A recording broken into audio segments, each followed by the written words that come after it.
los tercios, los soldados, han llegado a cualquier parte del mundo y siempre han dado una imagen de heroicidad, de valentía, de predisposición, de sacrificio, de abnegación. Es que la leyenda negra es un concepto que es un odio a veces incluso irracional hacia lo español. Hablaban de 100.000 personas ajusticiadas por la Inquisición cuando en 300 años no fueron ni 1.500. Muchas condenas a muerte se hacían por retrato, que es decir, que lo que se quemaba, por ejemplo, era el retrato de la persona, no se quemaba ni siquiera la persona. La Bella y la Bestia, obviamente. Pues si os digo que esta persona, la Bella, está basada en un español, en un tinerfeño que se llamaba Pedro González, Petrus Gonsalvus, que tenía una enfermedad que se llama hipertricosis o síndrome del hombre lobo, cogen a varios huérfanos de un hospicio de La Coruña, inoculan la vacuna de la viruela a esos niños, porque es solo en los niños es cuando se puede mantener activa, y se van en un barquito que se llama María Pita, el barquito si no recuerdo mal, se van a repartir la vacuna de la viruela por todo el mundo.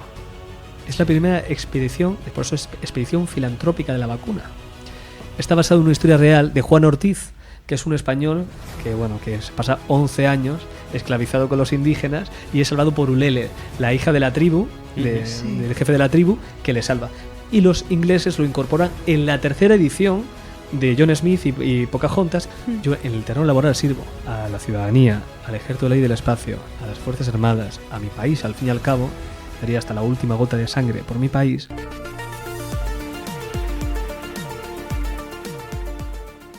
Bienvenidos a Podría Estar Guay. Hoy tenemos con nosotros a un capitán del Ejército del Aire, también es comunicador y cofundador de Gestas de España.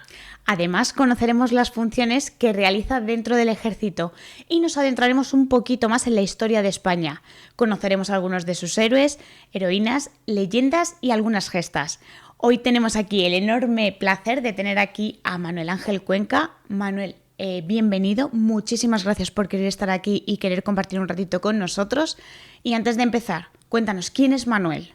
A mí me gustaría agradeceros, ¿no?, que me invitéis a estar aquí. La verdad es que os sigo desde hace bastante tiempo y tenéis un programa estupendo y hacéis un espacio que es digno de alabanza. Joder, muchas gracias. Y yo lo decía hace un momento, creo que tiene mucho recorrido y estáis haciendo las cosas muy bien, con mucha profesionalidad, así que enhorabuena. Eso para empezar. Muchísimas gracias, Manu. ¿Quién es Manuel Ángel? Pues no sabría decirlo, realmente. Yo creo que soy un poco una persona que es muy inquieta, la verdad, intelectualmente. Soy un gran lector, un ávido lector, que me gusta hacer de todo y sobre todo intento ser, no voy a decir el mejor, pero ser la mejor versión de mí mismo en cada una de las facetas de mi vida, ¿no? Tanto en la faceta de divulgación relativa a la historia de España, en la faceta de comunicación relativa al Ejército del Aire y del Espacio, o en cualquier otra cosa que se vaya cruzando en mi camino. Una persona en constante crecimiento y en constante inquietud por ser mejor. Eso podría ser Manuel Ángel. ¿Y cómo te da por meterte en el ejército, Manu? Pues mira, es algo que siempre en mi cabeza siempre se había perpetuado esa idea de estar en el ejército, pero no hay nada peor para el ejército que tener un padre que ha estado en el ejército. Total. Porque claro, O sea, él ya siempre tenías la marca en tu casa. Claro, ¿no? lo tenía marcado, pero es verdad que mi padre siempre ha repetido la misiva de: no, ya he tenido yo mucha mili, ya he estado yo, tú no entres en el ejército. Otros no, otros padres, sin embargo, les inculcan: oye, ¿por qué no eres militar como yo? Mi padre ha sido todo lo contrario. ¿Y qué pasa cuando un padre te dice que no pienses en rojo? Pues que pienses en rojo. Total. Por ello. ¿No? Eso es. Pues es lo que pasó a mí. Y lo que pasa es que yo estuve pensando en alistarme, y mi padre, que es muy inteligente, le mando un beso gigantesco, que les quiero mucho a mis padres, me dijo: haz una cosa, estudia algo y una vez que finalices lo que estudies, plantéate entrar en el ejército. Entonces yo empecé a estudiar fisioterapia en la diplomatura en la Universidad de Granada y recuerdo que con los últimos exámenes de la diplomatura cogí y me fui a la delegación de defensa. Y dijiste... Y hablé con el comandante Piedra del Ejército de Tierra, aunque luego yo entraría en el Ejército del Espacio, y le dije: mi comandante, yo quiero ser soldado. Le dije: quiero ser soldado. Y me dijo: vamos a ver, espérate, siéntate. A ver, ¿qué estudios tienes? ¿Qué quieres hacer? Tal. Y de ahí salí totalmente enfocado. Sabía que quería ingresar en la Academia de Oficiales de la Academia General del Aire de Murcia.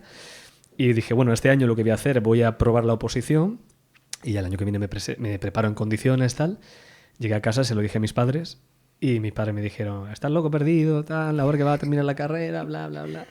Y mi padre le dijo a mi madre, que también me acuerdo, tú también te acordarás. Me acuerdo y que dijo: no te preocupes, si se le va a pasar, cuando empiece ya verá qué tal. Esto es una vena y tuve la suerte que, claro, en la primera oposición empecé y aprobé. Entonces, recuerdo que fue muy bonito porque al principio mi padre como que decía, bueno, mi padre me han apoyado siempre en todo lo que he querido, ¿eh? Siempre, 100%. Importante también la figura Siempre. de los padres y Y el apoyo que te prestan. Exactamente, de poder recibir el apoyo y desarrollarte como persona en cualquier dirección que tú decidas. Sí, mis padres... ¿Cuánta gente hay que no tienen esa posibilidad precisamente porque se coartan por el entorno familiar también? Yo he tenido mucha suerte con mi entorno familiar, eso lo reconozco al 100%. Siempre nos han apoyado absolutamente en todo. Mis padres son el ejemplo de personas sacrificadas que lo han hecho todo por su familia. No se han dado ningún capricho. Son personas muy humildes y todo lo que han ganado lo han destinado a nuestra educación. Han sido ejemplares de principio a fin, eso lo reconozco. Y nos apoyaron mucho. Y recuerdo lo que decía, que al principio mi padre decía... como que no estaba muy convencido, pero conforme iba pasando las pruebas de la oposición, ya me acompañaba a los exámenes, ya decía, nene, haz esto, nene, hazlo. Sí, ya le picaba, sí. Y fue muy gracioso, porque al final, claro, cuando yo ya entré en la Academia de Oficiales y juré bandera, fue creo un momento muy significativo, porque fue cuando mi padre me dijo, nene, estoy muy orgulloso de ti, estoy muy contento que hayas hecho esto. Y poco a poco, fijaos cómo es la vida y cómo es la providencia, gracias a mi desempeño militar, creo que sin quererlo, he ido cumpliendo, que eso me lo manifestó mi padre mucho después, un poco las cosas que él quería hacer en la vida. Él quería haber sido ingeniero, yo no pude ser ingeniero. Yo soy ingeniero de organización industrial gracias al Ejército del Aire, porque yo estudié la carrera, que sacar, eso es, el nuevo plan. Luego él quiso ser paracaidista, no pudo, y yo hice el curso de paracaidismo en el Ejército del Aire. Han sucedido varias cosas. O sea, que tu padre ha ido haciendo tics en todo lo que básicamente no pudo hacer. Pero no ha sido forzado, que es lo bonito, porque muchas veces la gente intenta proyectar sus sueños a través de sus hijos, y eso es un error, un error garrafal. Mi padre, de forma natural, sin darse cuenta, ha visto cumplido en sus hijos los sueños que él quiso de joven, ¿no? Ha sido muy curioso. Pues qué bonito, ¿eh? Sí. Qué bonito. ¿Tú? ¿Hay alguien ahí? Sí, tú, sí, te estoy hablando a ti. Muchísimas gracias por ver nuestro contenido. Y por favor, si no estás suscrito, suscríbete en el botón de aquí abajo para poder ayudarnos a hacer más contenido. Y si ya estás suscrito, pues muchísimas gracias por pertenecer a nuestra familia de Podría Estar Guay. Así que ya lo sabéis, chicos, suscribiros porque es gratis. Muy bonito, la verdad. Y bueno, pues desde entonces ingresé a la Academia General del Aire, egresé con mi promoción y muy feliz de mi desempeño día a día en el Ejército del Aire. ¿Qué funciones como capitán y como comunicador dentro del ejército son las que desempeñas en tu día a día? Pues mira, es complicado, porque fijaos, la comunicación, y vosotros que sois comunicadores lo sabéis bien, es algo que siempre es relativamente nuevo. Da igual el tiempo que pase comunicando, da igual las plataformas, las herramientas que se utilicen. La comunicación es siempre nueva y es porque está en continuo, eso es. Sí. Y la persona que se dedica a la comunicación tiene que estar en continuo desarrollo, actualización y conocimiento. Esa inquietud que decía antes es muy buena en este sentido. Pero si eso ocurre en cualquier organización, en cualquier empresa, institución, en una institución tan jerarquizada como la nuestra, es aún más. Sí. Todo es más nuevo, todo es más extraño, todo es más tal. Entonces, al final, mi función es un poco distinta a la que podría ejercer un director de comunicación en cualquier otra empresa.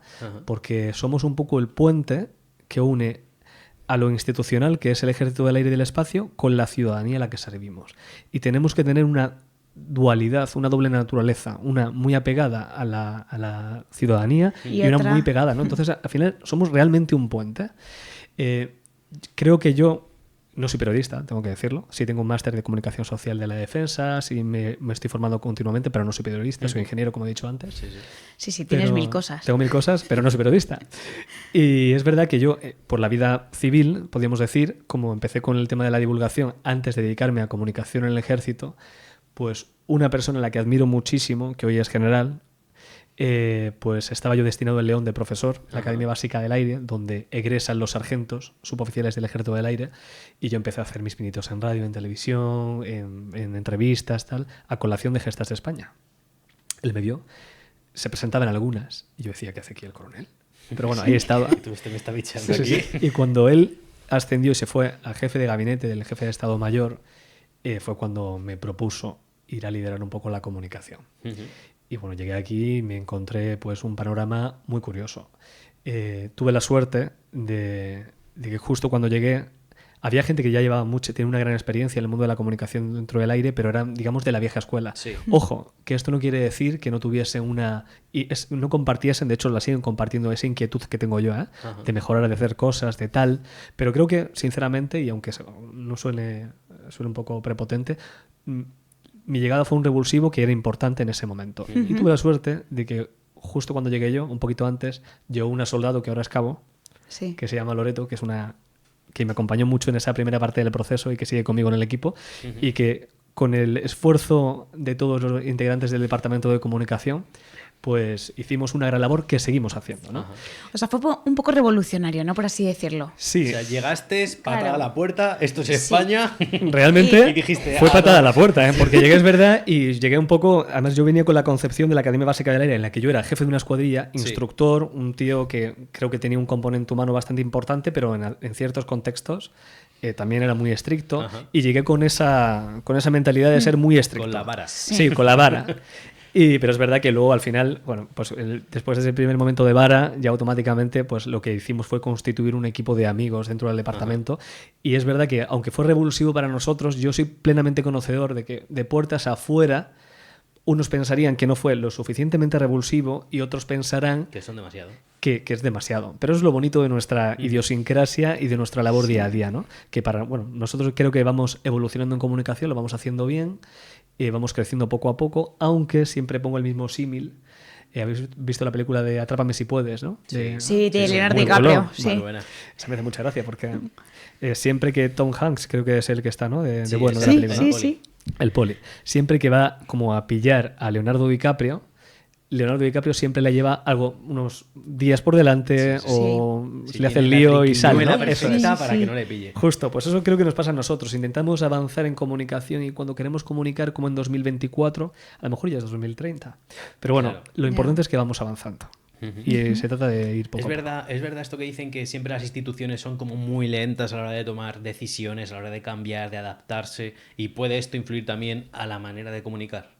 Sí, es que hay una relación de amor-odio entre el CEO de una empresa y el director de comunicación.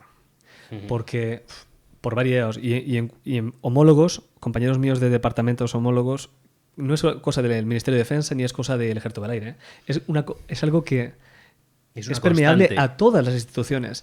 Yo he hablado no voy a decir en la empresa, pero yo he hablado con la directora de comunicación de una empresa muy importante de España que me dice, es que me vuelves loco, Manu. Me vuelves loco porque yo intento velar por la imagen institucional de la empresa, pero es el mismo CEO de la empresa el que no me favorece Claro. mi labor para nada, ¿no? No me ayuda en mi labor para nada, todo lo contrario, me petardea mi labor constantemente, ¿no? Y eso pasa un poco, ¿no? Entonces, al final, sí es verdad que lo nuestro, como decía antes, como es una institución tan jerarquizada, pues al final la comunicación exige un dinamismo, una flexibilidad, una espontaneidad, un adaptarse a las tendencias, un desarrollo de creatividades que a lo mejor pues contrastan un poco en contra de la naturaleza, pero yo creo que la clave, el milagro, reside en identificar los valores de la institución, establecer unas líneas rojas, que es importante, y sobre todo comunicar y no exhibirse. Sí. ¿Cuál es la Sí. diferencia? Vivimos en una sociedad en la que vale todo, vale absolutamente todo, y todo se hace por un porcentaje de clics, por un no sé cuántos me gustas, Visualizaciones, por mantener una tal. audiencia, la el mundo retención de de la la imagen, audiencia, vivimos en el mundo Sí. de la imagen. y además una imagen Muy peligroso. espontánea que es... Que se consume en un segundo. Sí. Dopamina. Sí, sí, exacto, ¿no? Está la parte de la dopamina, ¿no? Que al final es lo que te da, ¿no? Las interacciones, ver que a la gente le gustas, te produce dopamina y te hace adicto. Sí. Eso provoca que lo que quieras es exhibirte, porque lo que quieres es hacer algo rápido a cualquier precio y conseguir interacciones. Nosotros no nos exhibimos, nosotros comunicamos. Eso implica que a lo mejor tienes menos interacciones, que tu crecimiento es más largoplacista, pero hay que hacer las cosas bien. Entonces, lo primero cuando tú entres a trabajar, yo llevo la comunicación de otras empresas, de otras cositas también, y lo inicial cuando tú empiezas en un proyecto es identificar los valores de ese proyecto. Claro. Y cogerlos de la mano e ir por el camino de la comunicación, Con esos entendiendo que valores. cada persona tiene sus... Es como cuando Total. dices, joder, porque una persona que tiene 40 años, yo tengo 35 años, porque otra persona de 35 años es millonaria o ha conseguido objetivos que yo no he conseguido y yo no, si tengo la misma edad, ¿es un fracaso mío? No. Es un error compararse y por otro lado hay que entender que cada persona va a una velocidad, tiene un contexto distinto, tiene una educación distinta, tiene unos valores distintos, unas virtudes distintas y hay que aproximarse a ellas y avanzar en ese camino. Y además ahora hay mucho contenido de si haces esto vas a conseguir no sé cuánto, Bueno. si te metes en el gimnasio vas a conseguir no sé cuánto. Los vendecursos. Sí. Hay muchísimos, hay Sí, muchísimos. A mí me hace mucha gracia porque a lo mejor cuando venden, a mí me ha pasado que me han vendido o me han intentado vender auditorías, personas que a lo mejor dicen, te ayudamos a conseguir seguidores y no tienes seguidores. Sí. O te dice, te ayudamos a conseguir presencia y luego tú, que entiendes el tema, te pones a ver tendencias y presencias y dices, ¿y estas personas? A mí me parece ¿no? curioso que sobre todo sean chavales de 18, 19 años. Sí, lo venden. ¿Quieres ser un hombre de verdad? Te ayuda a conseguirlo. Como, Sí, joder, y qué ojo, suerte. que habrá a lo mejor chicos de 18 años que sean, o chicas Por o supuesto. mujeres de 18 que sean mujeres de verdad y hombres de verdad. Eso desde luego. Pero es verdad que, joder, a mí, yo con 35 años, hace poco, fíjate, un gran amigo mío, estábamos en León tomando un café en la plaza, en una plaza de León, y me decía, Manu, ¿por qué no haces un libro de tu experiencia, de lo que has vivido, de tal, de coach? Y yo decía, tío, que tengo 35 años. Digo, a mí se me caería la cara de vergüenza escribir un libro sobre, por muchos éxitos que tenga o muchos fracasos que haya tenido, que al final se aprende más de los fracasos que de otra cosa, a mí sí me caería la cara de vergüenza escribir un libro sobre mi experiencia. Igual cuando Digo, seas ya, un ancestro claro, con cuando esté 70 al borde de la años. muerte, Ya cuando tiene un esté recorrido. en un Carmen mirando la Alhambra a punto de morir, entonces a lo mejor sí podré Bilbo, te pones a escribir- escribir eso tus es, memorias. ¿no? Y empezaré diciendo esta es la historia de un fracaso, ¿no? Pero podré Partida y contarlo. regreso de un fracaso. Eso, mira, yo encima soy bajito, así que no, pero es verdad que sería muy buena. Ahí sí puedo hablar de mi experiencia y tampoco tengo que ser una persona muy significativa, pero sí me sentiré con la relevancia sí, suficiente, y con la ¿no? autoridad como para decir, oye, Y he mi vivido una contenido es de experiencia, calidad, sé que puedo aportar algo. al menos tengo una experiencia que a lo mejor no sirve a nadie, pero a alguien puede que le sirva. Entonces quiero dejarlo. Pero, joder, siendo tan joven, yo entiendo que al final no se hace, como se dice tristemente, por inspirar, por motivar, se hace Por dinero. Por vender.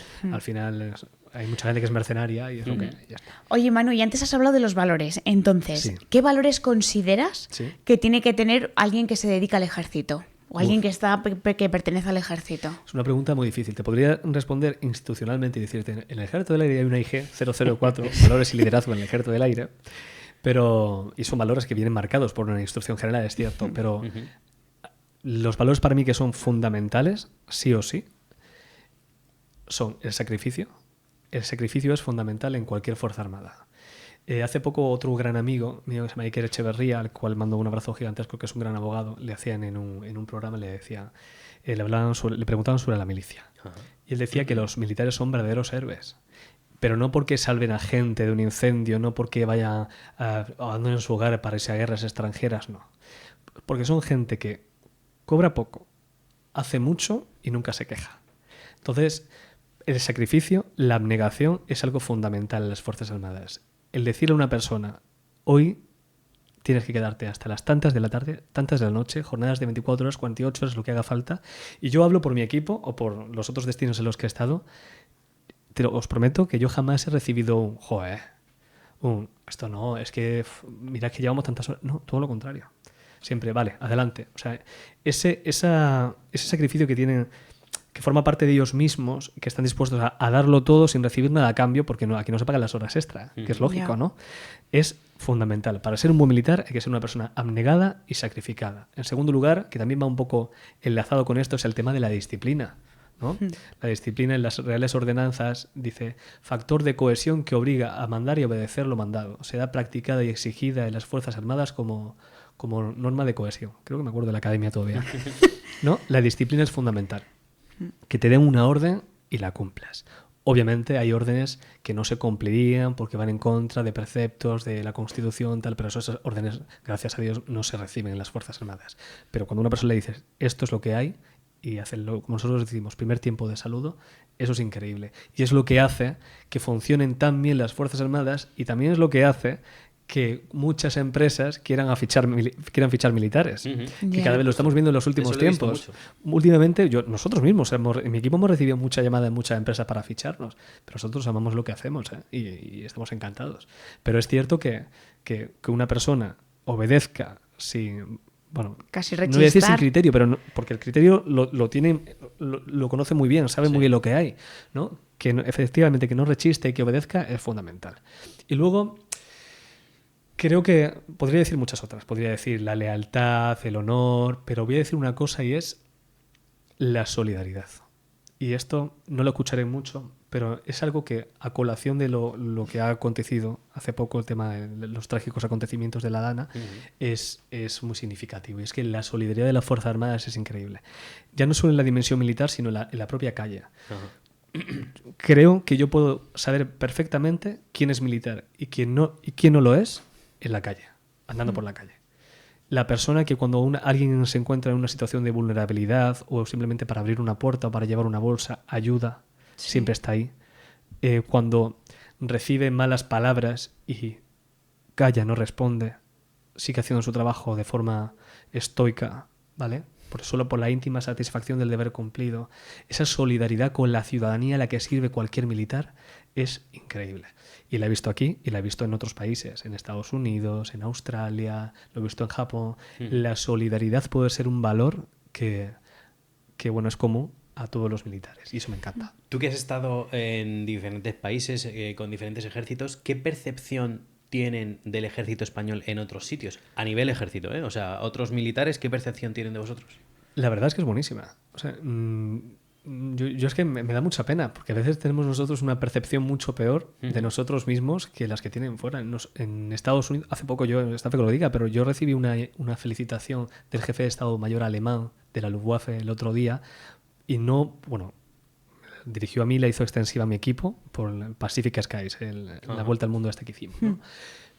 Pero no fue porque yo fuese especial, sino porque él vio el desempeño de nuestros militares, el sacrificio, las horas que echamos, lo que hiciese falta, los resolutivos que somos. Me ha pasado con los americanos. Los americanos son magníficos. Yo tengo muchos amigos americanos en la USAF, pero es cierto que no son tan resolutivos como nosotros, ¿eh?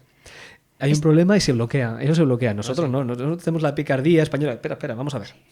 Vale, pues vamos a hacer esto, vamos a hacer lo otro. Y eso les sorprende a todo el mundo. Y le ha sorprendido a australianos, a indios, a todos los sitios donde vamos. Siempre aprecian y quieren tener a un español cerca. Yo tenía entendido que el ejército español era muy valorado y muy querido a nivel mundial. Vamos. Y yo creo que a lo largo de la historia también ha sido muy valorado, ¿no? Luego hablaremos un poquito también de toda la parte histórica, pero siempre el ejército español ha sido temido y también valorado allá donde ha ido. Y querido. Ha exportado, ha divulgado los valores de la vida castrense muy bien y de una forma muy, muy honrosa, muy honesta. Obviamente se han cometido muchos abusos a lo largo de la historia y tal, pero los militares siempre han llevado una identidad muy positiva a cualquier... Lo decía en el poema de Bernardo Galvez, ¿no? Desde la cumbre bravía que el indio sor torna sola hasta el África que inmola a sus hijos en torpe guerra, no hay un puñado de tierra sin una tumba española. Esto se ha llevado... El ejército español, los tercios, los soldados, han llegado a cualquier parte del mundo y siempre han dado una imagen de heroicidad, de valentía, de predisposición, de sacrificio, de abnegación. Y eso es algo que solo ha pasado con España. Si lo pensáis realmente y fríamente, solo ha pasado con España. O sea, tú piensas en un... Es que sabes lo que diga, pero piensas en un soldado francés con esas... No lo pensarán en Francia. Fuera de Francia... Sí. ¿no? Sí, al inglés lo consideras un pirata, ¿no? No lo consideras un Sí. soldado... Pero el soldado de los tercios español, ojo, ¿eh? ¿Lo ves ahí? Un guerrero. Eso es, sí. En el fango. Eso es. A lo mejor el soldado o el militar que más, o el guerrero que más se puede emular en esa condición o en ese estatus, pues es el típico samurái, ¿no? Samurái que dice, sí, lo tengo bien considerado el samurái, ¿no? Sí. Pues es un poco así y el soldado español está muy por encima del samurái, ¿no? Entonces, de hecho, en los combates de Cagayán, yo voy a meter un poquito, ¿no? El primer enfrentamiento entre un ejército occidental y digamos, samuráis que no eran samuráis, sino ronin, samuráis sin dueño y también tal, vencieron los tercios, ¿no? Ese fue el primer enfrentamiento que hubo entre Occidente y Oriente. Eso es. Así como Fíjate. naturalezas fue... Sí. Fue así y ganaron los españoles, ¿no? Sí. Entonces es curioso. Bueno, pues por ir cerrando el tema militar y ya de entrarnos de pleno en historia, te vamos a hacer unas preguntas, ¿vale? Vamos allá. Van a ser fáciles, pero ¿qué piensas de la mili? Porque es algo que no existe a día de hoy en España, pero que nosotros tenemos una opinión y creemos que vendría bastante bien para quitar bastante gilipollez y para, es verdad, hablando en plata, y para que también, no sé, fortalezcamos y podamos considerar ciertos valores que creo que solo en ciertas circunstancias van a desarrollarse, ¿no? ¿Cómo lo ves tú? Vale, pues yo te voy a dar mi punto de vista como Manuel Ángel Cuenca López, no como capitán del Ejército del Espacio.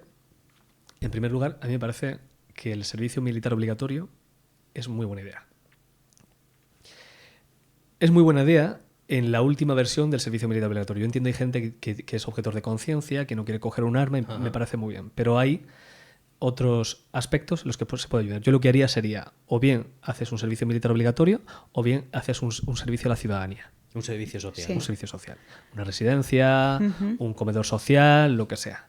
Algo que básicamente, sea militar, sea civil, te permita imbuirte de unos valores que te pongan al servicio de la ciudadanía. Lo más positivo de la mili no es que te enseñen a utilizar un arma. Eso es insignificante. Y te diría que lo último. Claro, lo realmente importante es los valores que te inculca. Primero, que cuando tú entras en una academia, me pasó en la AGA y a mis alumnos les pasaba en la Academia Básica del Aire, cuando tú entras y vienes de un barrio de Madrid y el barrio Salamanca, y luego te pillan de un pueblo apartado de la mano de Dios, que no conoce a nadie y que hay 30 personas viviendo allí, te meten en la misma camareta, en el caso de oficiales, compartes 5 años con esa persona en igualdad de condiciones, o sea, tu mente hace ¡pum! Te abre la cabeza totalmente y te hace sentir lo que eres realmente, parte de algo mucho mayor, que es tu país. Sí. Y eso es precioso, eso es precioso. Por eso al final, cuando tú compartes tantos años con gente de tu promoción, hay una unidad que es envidiada por todo el mundo. Dice, mi amigo de toda la vida me dice, a los que quiero con locura, me dice, es que pasas mucho tiempo con la gente del ejército, ya nos tienes abandonados. Y digo, no es eso, es que yo con ellos he vivido cosas que a lo mejor con vosotros no hubiese vivido ni en 30 años. Y te crea un vínculo Es que un no te lo vínculo va a muy crear con hermandad. nadie más. Es magnífico. Y eso es lo segundo que quería decir, que más allá de lo que aprendes, los valores, lo que aprendes, el sentido de pertenencia a tu país, cómo amas a tu país después de esto, lo que maduras, ¿no? Porque meter a una persona de 18 años ahí, o 17 años incluso, a algunos, meterle de cabeza y decirle, mira, esto es lo que hay, pum, pum, pum, es muy enriquecedor, es las relaciones que consigues. Es que yo podría ahora mismo casarme, tener 4 hijos y morirme, y yo estaría tranquilo, ya no por mi familia, sino porque sabría que en cada provincia de España tendría un compañero de promoción velando por el bienestar de mi familia. Qué bonito, ¿no? Y eso es precioso. Sí, la verdad que precioso. sí. Entonces lo de la mili o una formación militar, un tal, me parece magnífico en todos los sentidos. Es que no veo nada malo. ¿Y Nada en malo. las chicas? Me parece increíble. También. Mira, hay una cosa, pues, me pasa todo el podcast hablando de amigos míos, pero es que Hombre, normal. es que es verdad, ¿eh? Lo de las chicas es increíble, ¿no? Tenemos tendencia a que resulte innatural que una mujer esté en las Fuerzas Armadas. Gracias a Dios, poco a poco la cosa va cambiando, ¿no? Pero a colación de lo que decía de mi amiga, pues delante de unos periodistas le querían hacer una pregunta a ella. Ella, no voy a decir su nombre porque seguro que le molesta, pero es una tía espectacular, guapísima, piloto de caza. Es una tía que lo tiene todo. Muy inteligente, cultivada, espectacular. Y un periodista le dijo, en una entrevista que no tiene nada que ver con eso, era un ejercicio táctico, le dijo, ¿y cuándo piensa usted que va a ser normal que las mujeres estén en las Fuerzas Armadas? Y ella le dijo, cuando usted deje de preguntarlo. Claro. Total. Porque es que realmente, no sé en otras empresas, porque yo, por suerte o por desgracia, yo llevo toda mi vida en el Ejército del Aire, pero, bueno, sí, conozco otras empresas por otras realidades, pero estoy metido de cabeza en el Ejército del Aire.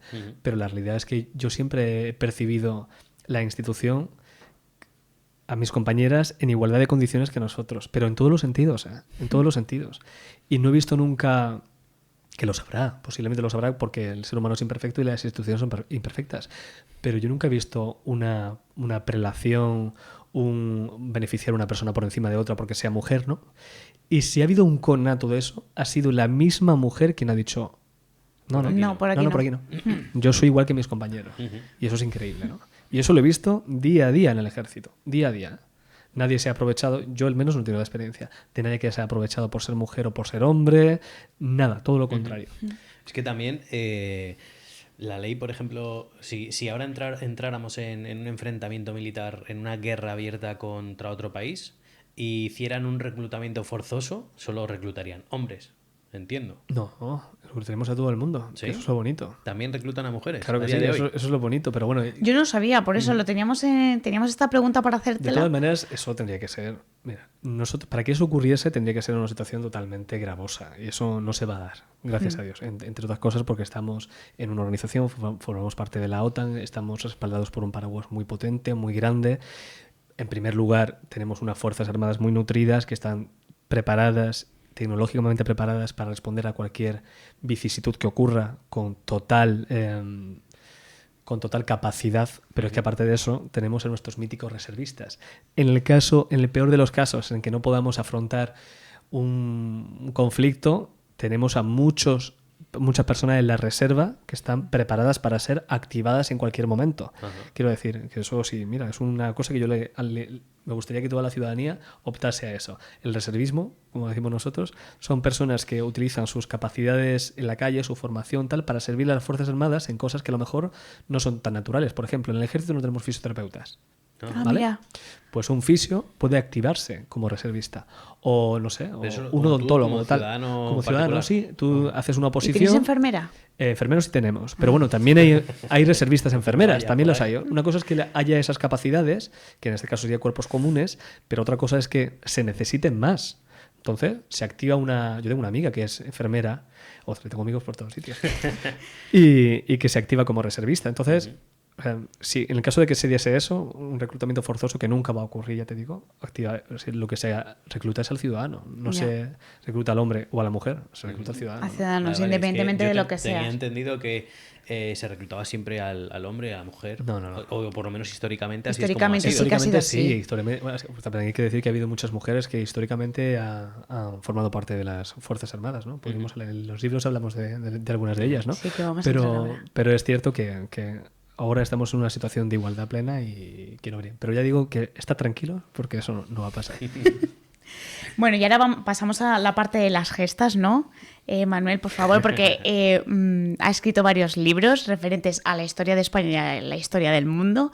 Entonces, bueno, cuéntanos alguna historia curiosa, leyenda curiosa o... Lo primero, cuéntanos también cómo surge la idea de hacer estos Sí, libros. también. Esto es un problema porque me has dicho, cuéntame una historia curiosa tal y ahora el podcast puede pasar de durar 1 hora a durar 50 5, horas. ¿eh? venga. Y esa es la primera Bueno, parte podemos sola. hacer una segunda parte. Y una tercera y una cuarta. Pero bueno, si quieres, David, empiezo explicándote un Sí. poquito, ¿no? Sí. El origen de gestas. Mirad, a mí me ha gustado mucho escribir siempre. Ajá. Yo he escrito siempre poesía, prosa, de todo tipo de cosas desde que era muy pequeñito. Ahora, yo tengo uno de mis mejores amigos, que es coautor conmigo en este proyecto Gestas de España. Es un loco de la divulgación, es un loco de la historia, en concreto de la historia de España, pero él es doctor en historia moderna, de hecho. Cuando éramos pequeñitos íbamos juntos al cole, los dos. Y habla mucho. Y yo hablo mucho, pero yo por la mañana no hablo. O sea, que Vale. tú eras escuchador de Yo soy, mañanero. claro, además escuchador, además creo que soy una persona muy educada, entonces, y que cuesta mucho cargarme. Entonces, sí, aunque tenga mucho sueño y esté de muy mal humor, yo te voy a escuchar hasta que no pueda más. Entonces yo creo que Fermín se aprovechaba de eso. Y todas las mañanas camino al colegio, él me contaba cosas de historia. Y yo en un completo silencio y él en su completo soliloquio. Y yo creo que de alguna forma ya caló en mí ese cariño por la historia y al final pues empecé yo a investigar, a leer, tal. O sea, gracias a tu amigo monologuista. Efectivamente, De historia que hispánica. podría estar aquí, de hecho, y algún día espero que esté, Pues porque se ha es una vuelto- persona se ha muy vuelto Manuel interesante. escritor. Sí, sí, es una persona muy interesante. Sí, Ahora sí. está estudiando teología porque es otra persona también inquieta intelectualmente, Ajá. doctor en historia moderna, teólogo, bueno, Pues le queremos tiene muchos aquí, ¿eh? idiomas, es un tío impresionante y una excelente persona. Fermín Valenzuela Sánchez, al que quiero con locura. Bueno, pues el caso es que pasó el tiempo y mi hermana, es que hay que enlazarlo todo, ¿vale? Ujú. Mi hermana había estudiado turismo, la diplomatura de turismo, pero ella siempre le había gustado pintar y su sueño era estudiar Bellas Artes. Entonces, en un arranque ella es el diploma en turismo, empieza a ejercer en hoteles y tal, y toma la determinación de luchar por lo que siempre había querido, una decisión muy valiente, ¿no? Dejar Sí. su trabajo, decir, no, yo siempre he querido estudiar Bellas Artes, voy a ser licenciada en Bellas Artes, y disfrutó muchísimo de la carrera. Ella egresa, quiere ser ilustradora, y se va por Europa, visita varias ferias de ilustración, y se da cuenta, bueno, tú sales de la carrera para comerte el mundo, ¿no? Y luego Claro. te encuentras la realidad del mundo laboral, ¿no? Luego ya Eso está. le pasó Sí. a ella.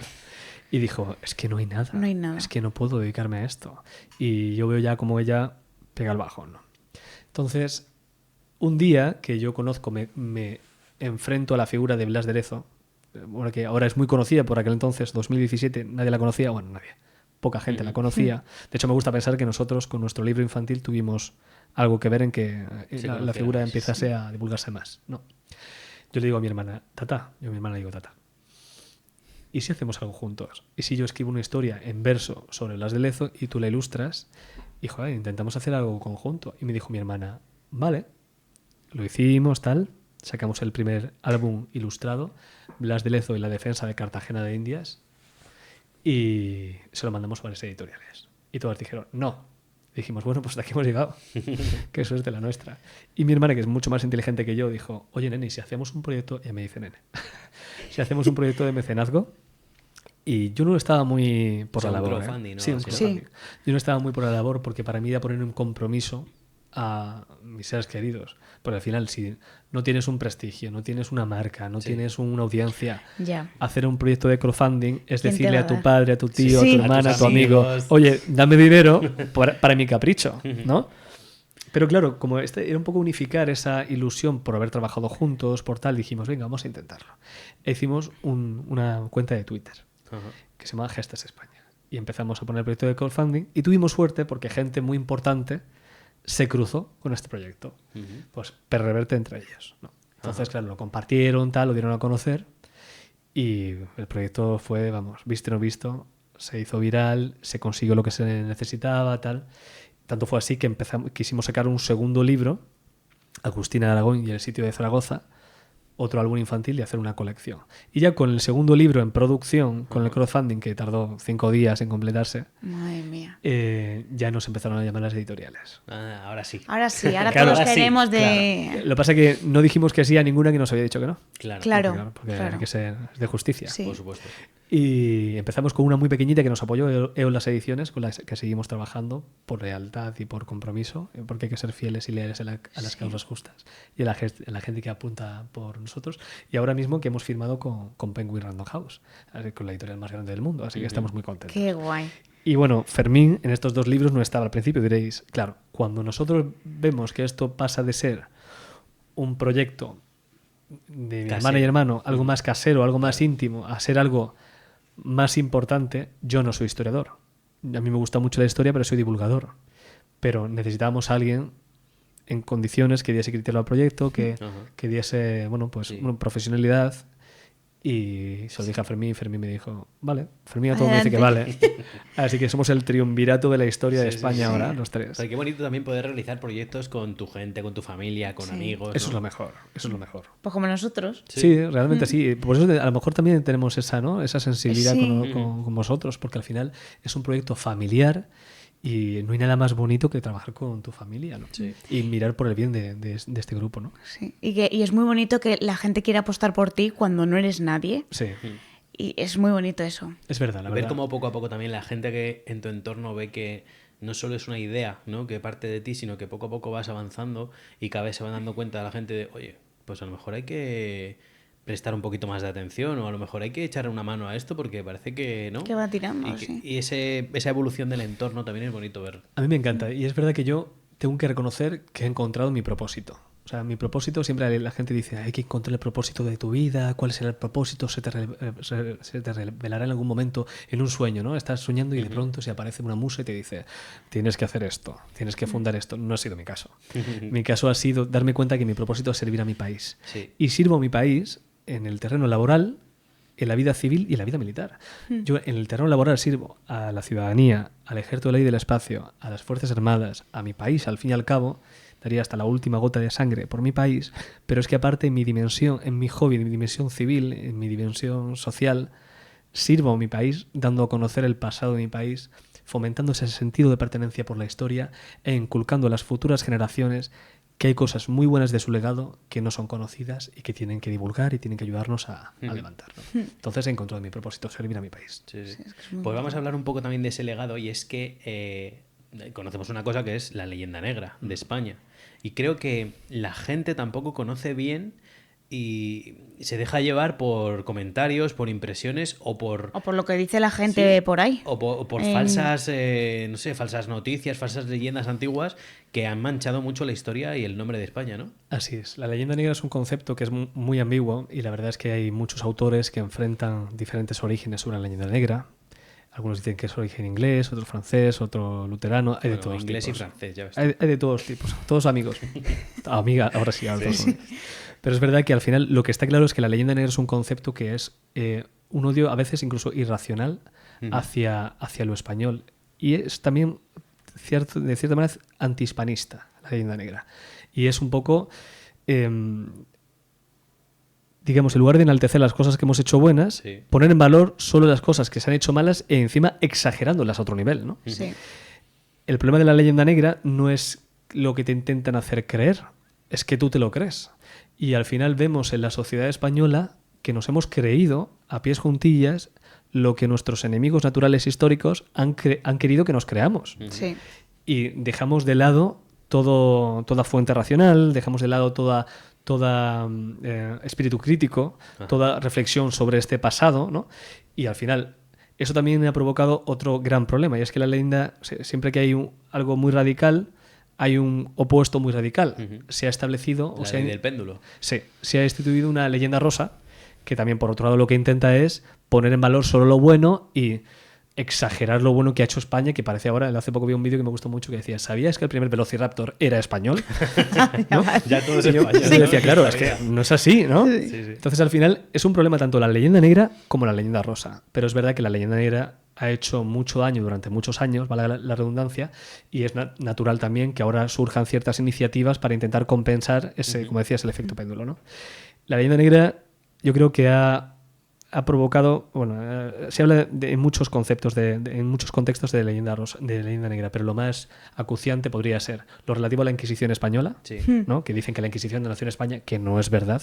La Inquisición nace en los estados pontificios como una, digamos, una fuerza de reacción contra la herejía cátara, que surge en el sur de Francia, ¿no?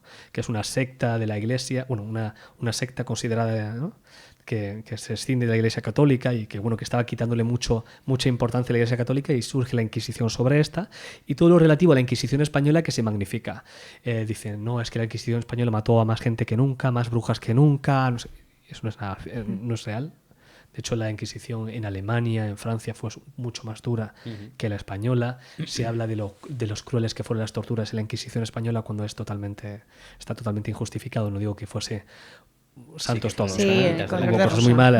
muy malas, pero yo he escuchado y he leído en artículos que hablaban de 100.000 personas ajusticiadas por la Inquisición, cuando en 300 años no fueron ni 1.500. Ya. Y muchas condenas a muerte se hacían por retrato, que es decir, que lo que se quemaba, por ejemplo, era el retrato de la persona, no se quemaba ni siquiera la persona. Ah, sí. Es curiosísimo, ¿eh? Es ¿Y muy eso curioso. por qué se Eso que hacía? era Era un Claro. poco, simbólico, era simbólico, era justamente eso, simbólico en un auto de fe, ¿no? Y eran cosas curiosísimas. O, por ejemplo, decían que la Inquisición española mató a muchísimas brujas. No, eso no es cierto para nada. De hecho, de todos los, creo que son unos 54.000 casos de procesos de la Inquisición, un 1,8% fueron casos de condenas a muerte, ¿eh? Un 1,8%, muy por debajo de cualquier otro tribunal, incluso civil. Hay algo muy curioso aquí en España, y es que que eso tampoco la gente lo conoce, cuando un reo iba a ser perseguido por la justicia, iba a ser atrapado por la justicia, él soltaba alguna herejía, decía alguna barbaridad para que le metiesen en una cárcel de la Inquisición, porque en la cárcel de la Inquisición eran mucho mejores, estaban mejor tratados, los pobres podían salir incluso a trabajar para ganarse un jornal, podían llevarse sus cosas personales a la cárcel de la Inquisición, estaban mucho mejor tratados. Y sí es verdad que hay un concepto de la tortura. La Inquisición torturó personas, ¿vale? Porque todos los tribunales en aquella época torturaban personas. La diferencia es que la Inquisición estaba arreglado.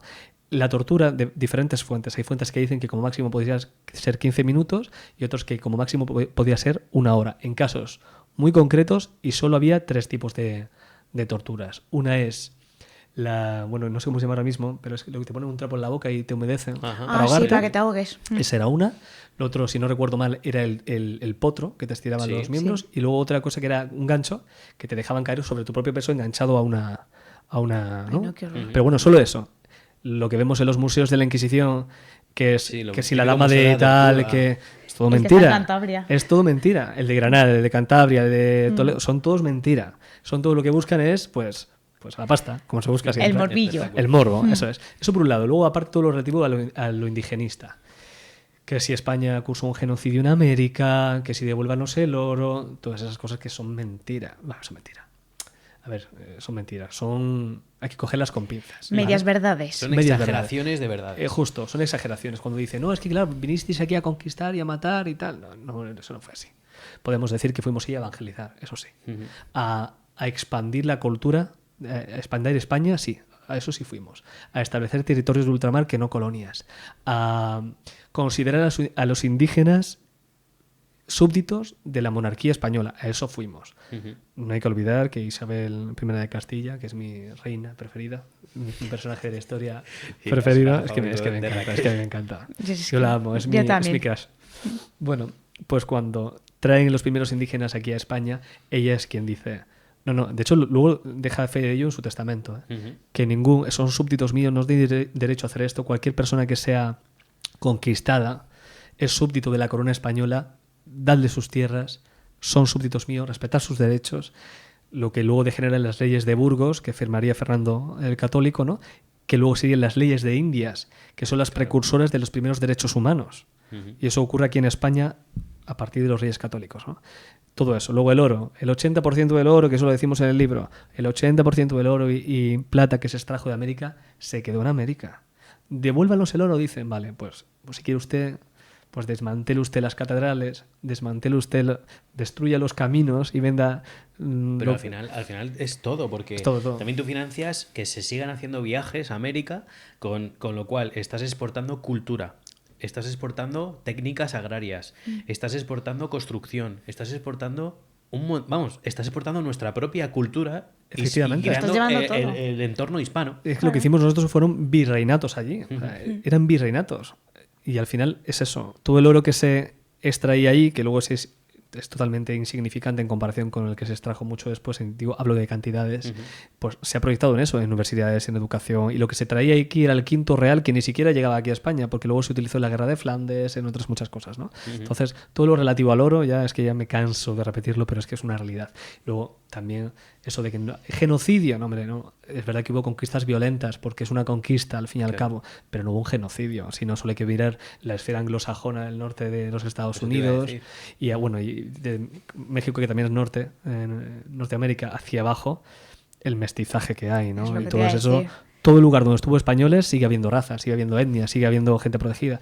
No están en reservas, aislados. Claro. Y totalmente... Claro, y nosotros nos mezclábamos con ellos, pero luego, por ejemplo, venían los ingleses y les tenían de esclavos. O sea, los No, ingleses o hicieron sea, todo tipo de Pero troperías. de no hay barbaridades. más que Los ver- ingleses. No hay más que ver lo que dice, el mestizaje que existe en todo América, digamos, central y sur, y luego lo que hay en el norte, que es cero. Claro, que es claro. cero. Se dedicaron a ir a masacrar a la gente Sí. y ya. En la parte de Estados Unidos, ya es verdad que lo que decía, en México, que es norte también, ya de ahí para abajo la cosa está bien, pero en la parte de Estados Unidos solo hay que verlo. Claro. Yo estuve hace poco en Alaska, estuve en junio, julio, y lo que tú ves allí es, pues, anglosajones.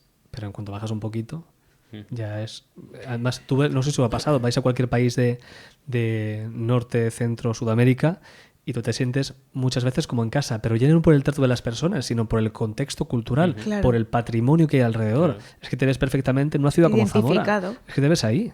Entonces, es curioso, ¿no? Lo que sí que es curioso es que los que tengamos la fama mala sea España, cuando se produce este mestizaje y puedes ver perfectamente esa raza, ¿no?, indígena en todo Sudamérica, pero luego los que no Hicieron han hecho las barbaridades. esto, claro, no tienen esa marca. Mira, esto enlaza muy bien con la primera parte de este podcast, y es el tema de la comunicación. Ujú. Al final, la mujer del César tiene que serlo y tiene que parecerlo. Sí. Claro. Eso es una realidad como la copa de un pino. Si tú haces cosas muy bien, pero no las das a conocer, eso en comunicación es una misiva que se repite constantemente. Sí. Si tú no comunicas, otros lo harán por ti. O si no se comunica, no existe. Es una realidad. ¿Qué ocurre? Si nosotros no decimos lo bueno que hemos hecho, que un poco también es la naturaleza de ser de este proyecto, pues otros van a hablar de ti cosas que no son tan buenas. Y en primer lugar, si tú no haces algo bueno y lo das a conocer, nadie lo va a conocer. Ha pasado con esta... Mira, un ejemplo muy significativo. La historia de William Wallace, ¿no? Sí. Sí.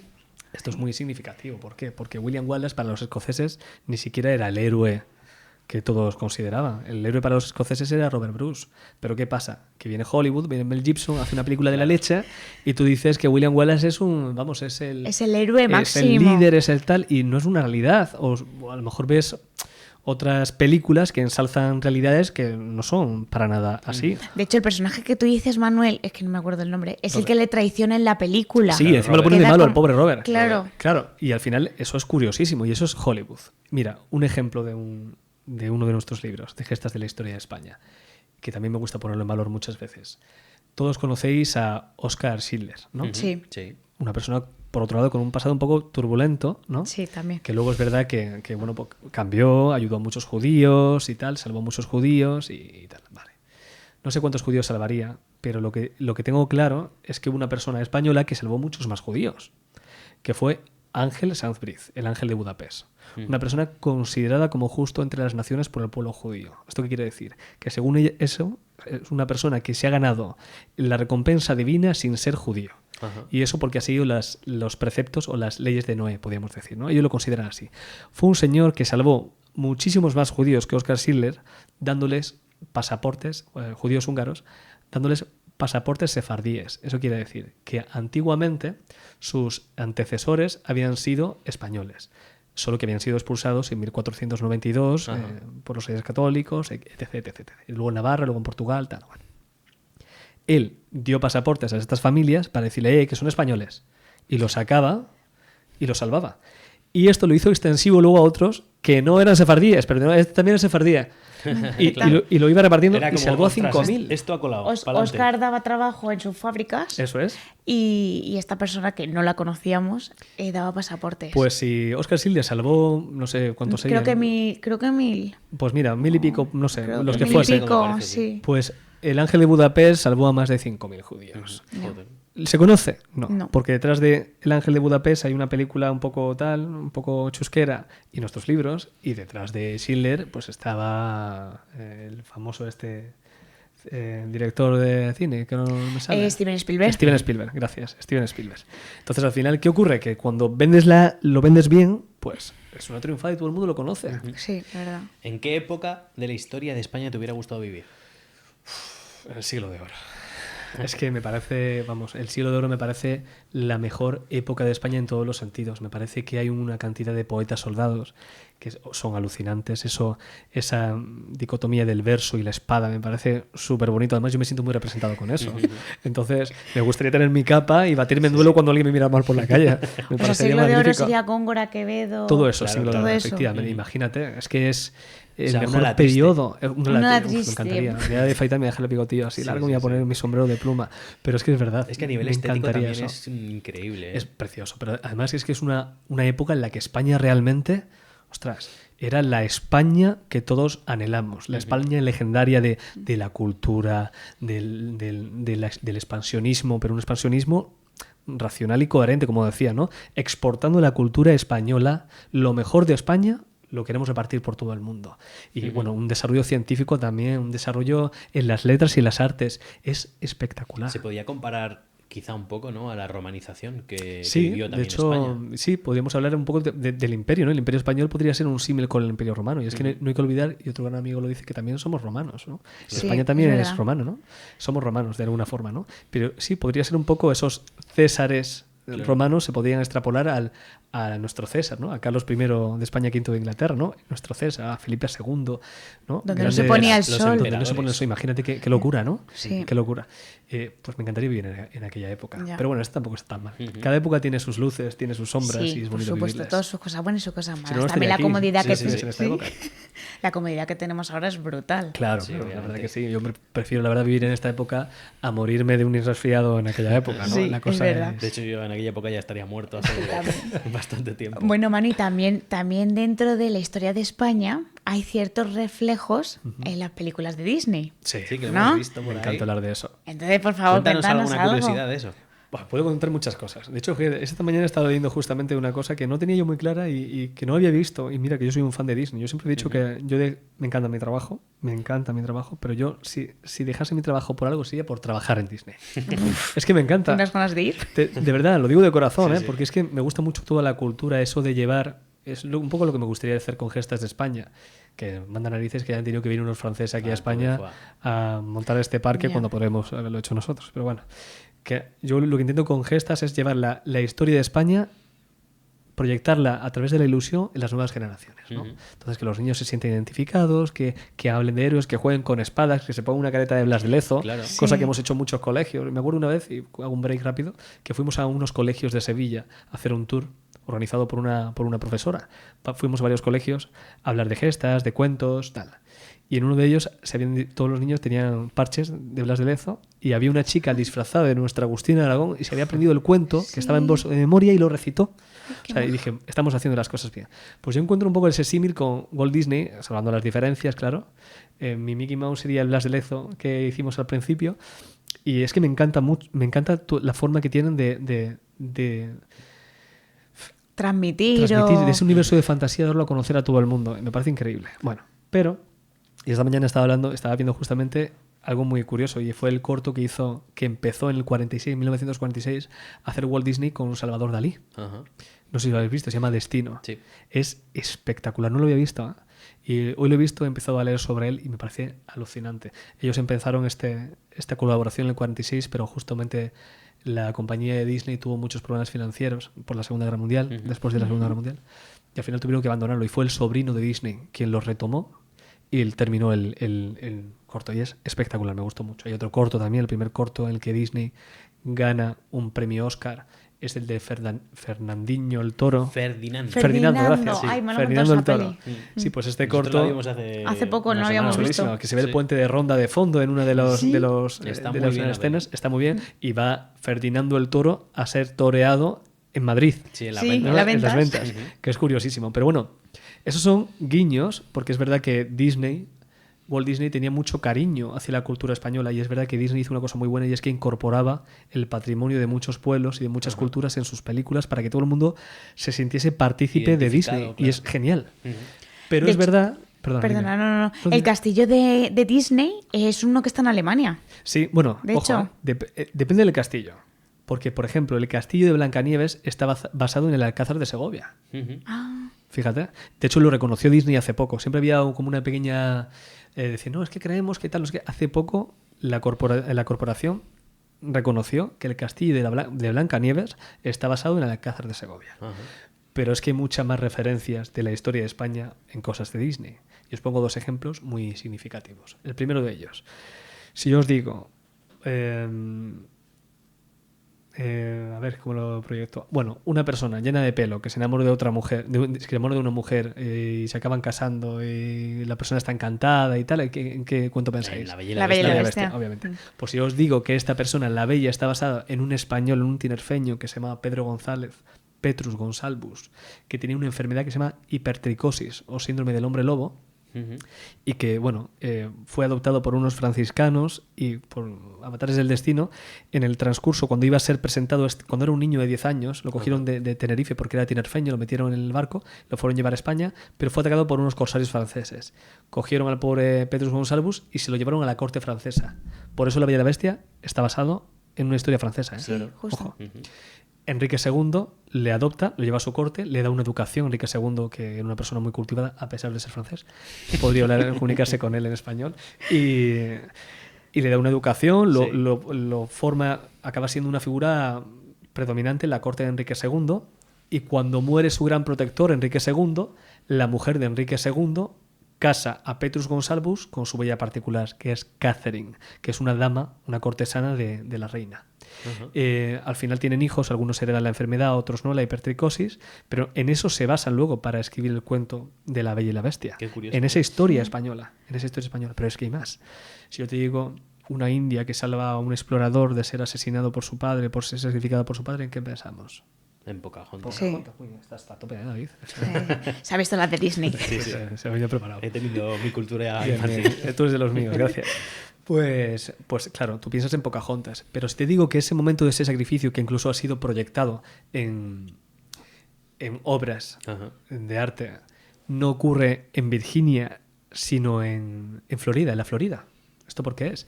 Es verdad que Pocahontas existe. Es verdad que John Smith existe. Y eso está en la publicación de la historia de Virginia y las Islas del Verano de John Smith. Eso existe.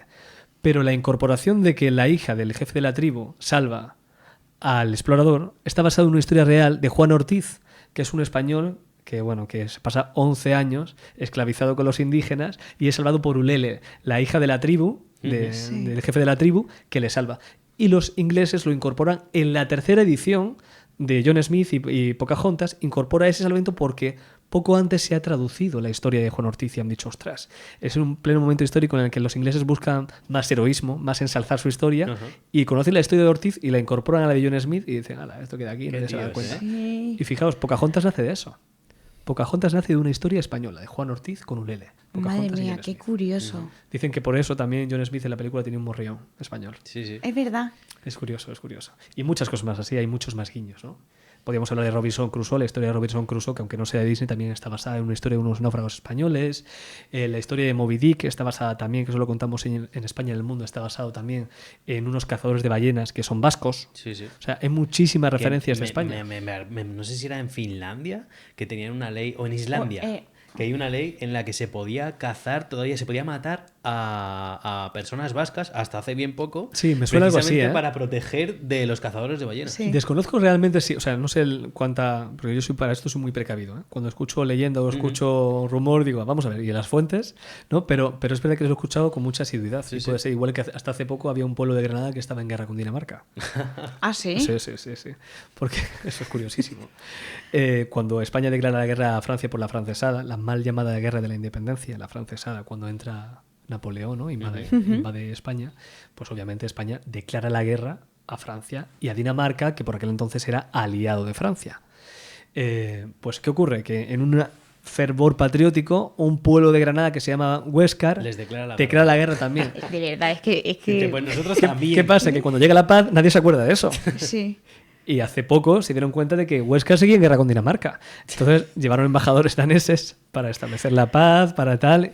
Muy curioso, ¿no? Sí, Cosas sí. que solo pueden pasar en España. Qué anécdota, madre mía. Es que Solo como pasa en somos, España. que decimos, venga, que nosotros vamos ahí. Somos capaces de lo mejor y de lo peor, ¿no? Total, Es la total. grandeza de los españoles. Una última pregunta te voy a hacer. Adelante. Dime 3 personajes de la historia de España Sí. a los que te hubiera encantado poder hacer un podcast como este. Uf. Vale, es que uno ya lo he dicho. Pero es Que yo también. Yo coincido es que con el Isabel tuyo. de Primera de Castilla me hubiese encantado. A mí también. Me hubiese encantado realmente hablar con ella y Y conocer su conocerla. percepción y hablar así como estoy hablando con vosotros y preguntarle Y luego sobre todo. se habla mucho también de los personajes femeninos, de que tenían poca relevancia a lo largo de la historia, pero, joder, precisamente Isabel creo que es un referente en cuanto a decisión, autoridad, no sé, manejo Sí. político. Es una de las primeras regentes, monarcas, que gobierna por propio derecho, no porque está casada con Fernando. Ujú. Es porque es Isabel y gobierna por ello. De Y hecho, eso se es muy casa importante. después. Efectivamente, y es muy importante. De Ella hecho, se tiene autonombra ella autoridad. reina. Sí, sí. Ella tiene autoridad por ser quien es, aún siendo mujer en aquella época. Es una figura de autoridad muy potente. Isabel tendría que estar en ese top 3, sí o sí. De hecho, sería el top 1. Luego me gustaría mucho hablar, por mi naturaleza de la milicia, con Gonzalo Fernández de Córdoba, el gran capitán. Ujú. Me parece, yo sé que son contemporáneos, pero es que Sí. me parece una figura apasionante. Me parece la persona que realmente encarna los valores y virtudes de la milicia. Es el precursor de los tercios. A través de sus mejoras en el ejército, provoca o crea o planta la semilla de la formación de los tercios. Y me parece una figura interesantísima. Un caballero de los pies a la cabeza, ¿no? Un tío de verdad. Me parece muy, muy interesante. Y luego me gustaría hablar con Francisco Javier Balmis, porque me gustaría preguntarle a nivel logístico cómo organizó la aspiración filantrópica de la vacuna. O sea, eso de repartir... ¿Quién es? O sea, sí, cuéntanos, Sí, porque no lo conozco. Todos escucháis a Balmis, sabéis, escuchamos Operación Balmis. Todos pensamos en lo que pasó con el coronavirus, ¿no? Ujú. Como los militares salían a la calle para ayudar, Balmis. Y escuchamos el hospital Zendal Ujú. y pensamos en el hospital de la vacunación. Sí. Estas dos personas y otro, que se llama Salvani, fueron las 3 personas que, gracias a los cuales se desarrolla, pagado por Carlos IV, ¿vale? Por la monarquía española, que pobre Carlos IV, que siempre se habla mal de él, pero hizo cosas buenas, ¿vale? Su hijo no, Fernando VII no. Carlos IV apoya esto. Lo que hace es que se dan cuenta de que la viruela está asolando el mundo. Sí. Primero los territorios de España y luego el mundo. Entonces, cogen a varios huérfanos de un hospicio de La Coruña, inoculan la vacuna de la viruela a esos niños, porque es solo en los niños es cuando se puede mantener activa, Sí. y se van en un barquito que se llama María Pita, el barquito si no recuerdo mal, se van a repartir la vacuna de la viruela por todo el mundo. Es la primera expedición, por eso es expedición filantrópica de la vacuna. La reparten por todo el mundo, la llevan a los territorios con todas las dificultades. De hecho, Salvani, que es uno de los 2 médicos, fallece víctima de muchas enfermedades, llevándola, o sea, Con toda la da su dificultad que vida entraña para, un viaje en aquel para esto. entonces. Zendal es la enfermera que cuida de todos estos niños durante todo. Niños que, por otro lado, dicen que les asegura la monarquía que van a tener, son huérfanos y les van a dar todo lo que necesiten, le van a dar trabajo. O sea, al final son niños que tenían su futuro ya asegurado, ¿no? Ajá. Y luego Francisco Javier Balmis, que es el gran, un genio, de hecho un médico militar, que es el que organiza todo esto, y me encantaría hablar con él y decirle cómo lo hizo. Y de hecho hay una cosa muy curiosa, y es que cuando llegan a China se encuentran con unos ingleses y se encuentran que los ingleses están siendo diezmados por la vacuna, o sea, por la viruela. Sí. Pero claro, él Pero dice, son ingleses. no puede, o sea, los ingleses no quieren que los españoles les vacunen, porque imaginaos lo que sería eso, los españoles salvando a ingleses. Ya. Sí, sí, sí. Entonces, ¿Cómo quedarían ellos? él tiene que establecer una triquiñuela para, a través de médicos locales, poder vacunar a los ingleses, porque para él lo prioritario no era la imagen institucional de España, era salvar personas. Ajá. Entonces, esa expedición, la expedición Balmis, que es la primera expedición internacional filantrópica del mundo, me parece una hazaña increíble. Más importante que la de la Vuelta al Mundo, que fue muy importante, la del Cano. Ujú. Sí. Pero esta es espectacular y poco se habla de ella, muy poco. Sí, sí, sí. Ese top 3, diría yo. Pues muy Y interesante. me dejo muchos, ¿eh? Yo te daría un podcast de 8 temporadas con todos, pero La verdad que sí que hay contenido para ello. sí lo hay. El Sí. Cid también estaría muy interesante hacerle un podcast y y ver si era un conocerle. mercenario, si no lo era. Eso es una figura muy Muy importante. guay. ¿eh? Muy interesante. Y muchos más. Es que hay muchísimos. Podríamos estar hablando con Catalina de Arauso, me encantaría hablar de ella. Con muchísimas personas. Con Sor Juana Inés de la Cruz, que aún no siendo española, si era hispana, la 10ª musa, una intelectual de su tiempo que fue consultada por virreyes, por tal. O sea, hay gente muy interesante en la historia de nuestro país que habría que Total. consultar. La verdad que Y sí. muy desconocida también. Muy desconocida. Sí. Pero para eso están nuestros libros. Pues te retamos a que más adelante puedas venir y sigamos hablando un poquito de otras curiosidades y de más historia de España. Yo estaré encantado, me he sentido como en casa, se me ha hecho cortísimo, tengo Ujú. que decirlo. La verdad que sí. Muchísimas gracias, Manuel. Ha sido un verdadero placer. El placer ha sido mío y espero repetir. ¿eh? Por supuesto. Qué bien. Y para terminar, nosotros siempre tenemos una dinámica con nuestros invitados. Y es que el invitado anterior hace una pregunta al invitado siguiente sin saber quién es. Vale. Entonces, en este sobre de aquí, tenemos la pregunta que ha dejado el invitado anterior para ti. Vale. ¿vale? Ah, que ostras, es, qué pasada esto, ¿no? es César Alonso, Sí. ¿vale? Que es un luchador profesional de MMA, también comentarista de Eurosport y demás. De UFC, sí. ¿Puedo abrirlo? o- Sí, sí, Sí, sí, sí. Y él no sabe quién Él soy no yo, sabía ¿no? que No eras es- tú, claro. Claro. Y César, entonces ahora tú eres. después tú escribirás una para el Vale. siguiente. Pero no lo tengo que decir hasta el próximo programa, ¿no? Claro, Claro, eso claro. va a tú- ser secreto. Es Ni secreto siquiera para nosotros lo todos. sabemos. Uf, ¿qué es lo peor que te ha pasado? Ostras. Es que estoy dentro de una dimensión muy potente. Me voy a poner hasta nervioso. Pero voy a responder porque yo soy una persona audaz. Porque lo peor que me ha pasado en la vida, fijaos, no está relacionado con la milicia, no está relacionado con la milicia, no está relacionado con el trabajo. Lo peor que me ha pasado, y lo digo con el corazón en la mano, me pasó en septiembre de 2023, hace relativamente poco, y fue poner fin a una relación sentimental que empezó fatal y que me llevó prácticamente a una depresión bestial. Ujú. O sea, me sorprendió a mí mismo porque yo decía, con 30 y tantos años que tengo ya, ¿cómo me puede pasar esto a mí? Lo peor que me ha pasado no ha sido en el desempeño de mi desarrollo profesional, ni en mi vida laboral, ni siquiera la pérdida de un familiar que he tenido, por desgracia, pérdidas muy dolorosas. Y me resulta hasta un poco egoísta decirlo, pero lo peor que me ha pasado en la vida fue la ruptura de esa relación. Ujú. Que día a día todavía seguimos reconstruyendo cachitos y pegando... Así que, César, Ya te vale, tío. Es una pregunta El muy azar, profunda. ha sido el azar. Así es, lo la que- providencia. A lo mejor necesitaba, ¿no?, la catarsis esta Pues para sí. decirlo aquí en el podcast. A veces No es sé. reparador, ¿no? Otro Poder día, sacarlo. otro día os hablo de esta experiencia porque también se aprende mucho de eso. ¿eh? Y gracias a... Y te tengo que decir que yo soy católico apostólico romano y si salí de ese bache fue gracias a dos cosas. Gracias a mis creencias, a mi fe en Dios, y gracias a mis compañeros, especialmente los de trabajo, que me auparon entre todos, Loreto, Fonti, Alfredo, José Luis, los reservistas, Pedro, Pablo, Aurelio, Piñón, todos estos me Qué auparon y me bonito. sacaron adelante. Muy Hicieron piña y familia contigo. Así es, así es. Así es como se sale de todo, Pues en sí, verdad. la verdad que sí. Muy bien, pues te dejo aquí el Pero boli. bueno, es que ahora, claro, la venganza puede ser terrible, pero, Sí, lo- pero como pero no la va para sufri- César, pues... La sufrirá otro. La sufrieron, sí. Ahí tienes el... Eso es. A ver, Y la pegatina. a ver, tengo que hacerlo bien. A Y ver. que nosotros no sepamos nada, claro. Sí, sí, lo haces para ti. Y así también es sorpresa para todos, que es la parte que también me mola. Claro. Es que ahora es complicado, quiero hacer algo, a ver... No lo he dicho antes y me lo hubiese pensado. No, pero es que tiene que ser... No, no, Claro, es claro, es la sorpresa. gracia, ¿no? La espontaneidad, es la gracia, ¿no? ¿Y tú qué personajes hubieras elegido? Yo, por supuesto, Isabel es mi top 1. Y el Cid le haría uno también. Y luego como tercero, pues no lo tengo muy claro. Bueno, sí, se lo haría a Jesús. Un personaje O español, flipas. claro que sí. Jesús de Nazaret. Sí, sí, pero creo que, o sea, las cosas que te puede contar, creo Sí. que nos sacaría los colores más de una ocasión. Hombre, pues un poco. Y creo que esas tres personas, Ujú. la verdad. Me encanta porque lo que estoy escribiendo va a provocar conflictos. Sí.